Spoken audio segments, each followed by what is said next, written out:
আজকে আমাদের ভ্রমণ যাত্রা কেন্দ্রীয় শহর ঢাকা থেকে শুরু হয়ে জেলা শহর বান্দরবনের বাস টার্মিনালের সামনে আমরা আছি। ঢাকার রাত, শহরের ব্যস্ততা, গাড়ির হর্ন আর মানুষের ভিড়। ঠিক তখনই আমরা যাত্রা শুরু করি শান্ত পাহাড়ের খোঁজে বান্দরবনের পথে। আর আজকের ভ্রমণ সঙ্গী হচ্ছে শ্যামলী পরিবহনের একটি নন এসি আরামদায়ক বাস। আর সামনে আছে এক ভিন্ন জগৎ, পাহাড়ের কোলে ছুটে চলা আঁকাবাঁকা পথ। ব্যস্ত নগরী ঢাকা থেকে যেন এক ভিন্ন জগৎ। আর এই রাস্তায় যদি হয় বাস ভ্রমণের এক দুর্দান্ত অভিজ্ঞতা, তাহলে কেমন হয় বলেন তো? আজকের এই ভিডিওতে থাকছে শ্যামলী এনআর পরিবহনের সাথে বান্দরবন ভ্রমণের এক দুর্দান্ত অভিজ্ঞতা। সেই সাথে ভিডিওতে থাকছে বান্দরবনগামী বিভিন্ন বাস এবং তাদের ভাড়ার তালিকা। আজকে আমাদের ভ্রমণ যাত্রাটি শুরু হচ্ছে ব্যস্ত নগরী ঢাকা গাবতলী থেকে। যাচ্ছি শ্যামলী এনআর পরিবহনের একটি নন এসি বাসে। আমাদের টিকিট আগে থেকেই অনলাইনে কেটে রাখা হয়েছে, যার কারণে আমাদের সরাসরি কোনো টিকিট কাটার প্রয়োজন হয়নি। শ্যামলী এনআর ট্রাভেলসের আমাদের প্রতি সিটে ভাড়া পড়েছিল 900 টাকা করে। দেখতে দেখতে বাস কাউন্টার থেকে ঠিক সময় 10টা বাজে আমাদের বাসটি ছুটে চলে বান্দরবনের উদ্দেশ্যে। গাবতলী থেকে সাদরাবাদ হয়ে আমাদের বাসটি যাত্রা শুরু করে জেলা শহর বান্দরবনের উদ্দেশ্যে। যাত্রার সময়ে কুমিল্লার একটি সুনামধন্য রেস্টুরেন্টে আমাদের গাড়িটি যাত্রা বিরতি দেয়।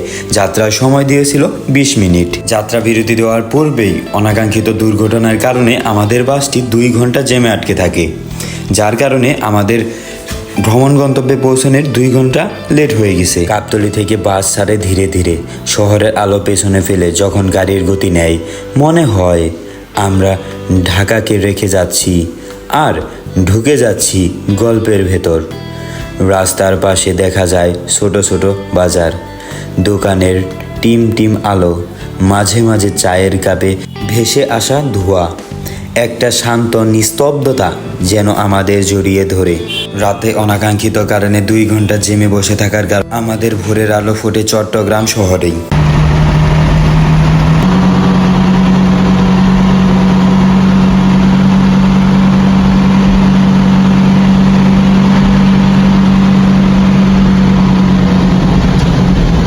চট্টগ্রাম শহরের সকালের এই স্নিগ্ধতা যেন মনের ভিতরে খানিকটা প্রশান্তি এনে দিচ্ছে। আর আজকে আমাদের ভ্রমণ যাত্রাটি হইতেছে দেশের সুনামধন্য এক পরিবহন প্রতিষ্ঠান শ্যামলীর সাথে। শ্যামলী পরিবহন বাংলাদেশে সুপ্রতিষ্ঠিত বাস পরিষেবা, যা 1973 সালে গণেশচন্দ্র ঘোষ প্রতিষ্ঠা করেন এবং 1980 সাল থেকে আন্তঃজেলা সেবা প্রদান করা শুরু করেন। তাদের এসি ও নন এসি উভয় ধরনের বাস রয়েছে।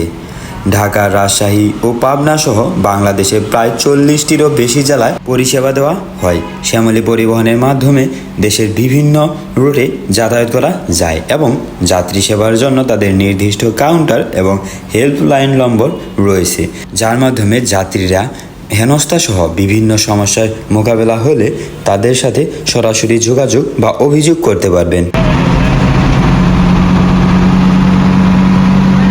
পাহাড়ি আঁকাবাঁকা পথে গাড়ি ঢুকে জানালা দিয়ে তাকালে চোখে পড়ে একেবারেই অন্য এক দৃশ্য।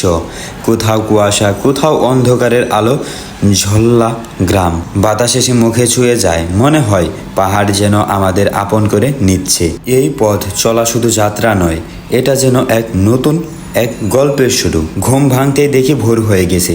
পাহাড়গুলো ধীরে ধীরে রোদে সোনালি হয়ে উঠেছে। মেঘ নেমে এসেছে গাছের ডালে। ঝর্ণার শব্দ শোনা যাচ্ছে দূর থেকে, যা চোখে ধরা পড়ে। মনে হয় এটাই প্রকৃতির আসল সৌন্দর্য।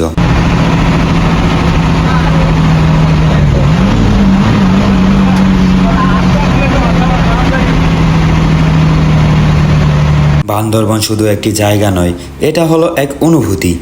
ঢাকার কোলাহল থেকে দূরে এসে যখন এখানে দাঁড়াবেন, তখন বুঝবেন কত শান্ত, কত আপন এই পাহাড় আর ঝর্ণা। এখানে আসলে মনে হয় স্বপ্ন যেন বাস্তব হয়ে গেছে। সুদীর্ঘ পাহাড়, গাড়ি যেন উঠছে পাহাড়ের বুকে। আর এই অবস্থাতেও আমরা গাড়ির ভেতরে জামটে বসে আছি। ভয় খানিকটা লাগে, বাট অনুভূতি অন্যরকম। বান্দরবন যাওয়ার জন্য রেগুলার যে বাসগুলো পেয়ে যাবেন, তাদের মধ্যে 1 নম্বরে রয়েছে হানিফ, দ্বিতীয় শ্যামলী, তৃতীয় ড্রেস ট্রাভেলস, সেন্ট মার্টিন পরিবহন, এরকম অনেক বাস পেয়ে যাবেন। তবে Shyamoli, Hanif, dress travels, Saint Martin পরিবহন এগুলোই আপনার, ইম্পেরিয়াল এক্সপ্রেস রয়েছে, এগুলো সাধ্যের ভেতরে আপনার নন এসির ভাড়া পড়বে 800 থেকে 900 টাকা। এবং যদি আপনি বিজনেস ক্লাস বা এসি বাসও যায়, ওইটা হচ্ছে সেন্ট মার্টিনের। যারা এসি বাসে ভ্রমণ করবেন তারা সেন্ট মার্টিনে যেতে পারেন, বা বিজনেস ক্লাসও হতে পারে সেন্ট মার্টিনের। তো এই ক্ষেত্রে আপনার ভাড়া পড়বে আপনার 1400 থেকে 1600 টাকার মধ্যে। চলতি পথে পড়বে চেকপোস্ট, আইডি কার্ড বা জন্ম সনদ সঙ্গে রাখবেন। পাহাড়ের অভিমুখে ধীরে ধীরে বাস এগোবে, কাঁপতে কাঁপতে বাস এগোবে, যেন এক অন্যরকম অনুভূতি। মনে হবে যেন ফিরছি এক ভিন্ন জগতে। পাহাড়ের আশেপাশে রয়েছে ছোটোখাটো পাড়া, বা দেখতে পারবেন ঘরবাড়ি কিংবা ছোট বড় বাজার। সাথে দেখতে পারবেন পাহাড়ি মানুষের জীবনযাপন, তাদের পথ চলা, এবং এই দুর্গম রাস্তায় দেখতে পারবেন বিভিন্ন গাড়ির দুর্ঘটনা। এটা কিন্তু এই রুটে অস্বাভাবিক কোনো কিছু না। রাস্তা যেমন দেখতে তেমনই সুন্দর, তেমনই উপভোগ, আপনার সব কিছু মিলেই এক চমৎকার ভ্রমণ অভিজ্ঞতা হতে চলেছে এই বান্দরবন।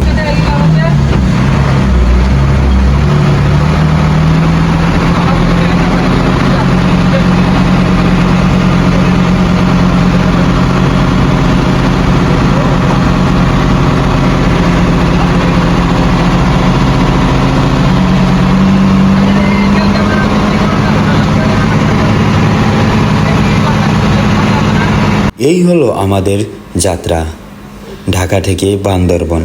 যদি আপনারাও পাহাড় ভালো লাগে বা পাহাড় ভালোবাসেন, প্রকৃতি ভালো লাগে বা প্রকৃতি ভালোবাসেন, তাহলে একদিনের ভ্রমণে বা দীর্ঘদিনের ভ্রমণে আপনি চলে আসতে পারেন বান্দরবন। বান্দরবনের সৌন্দর্য আসলে বলার মতো না। আপনারা যখন বান্দরবন আসবেন, বান্দরবন ভ্রমণ করবেন, নিঃসন্দেহে বান্দরবনের প্রেমে পড়বেন। তো চলুন পাহাড়ি রাস্তায় বাস চলা কিছুক্ষণ উপভোগ করি।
দেখতে দেখতে ঘড়ির কাঁটা প্রায় 9টা সুই সুই।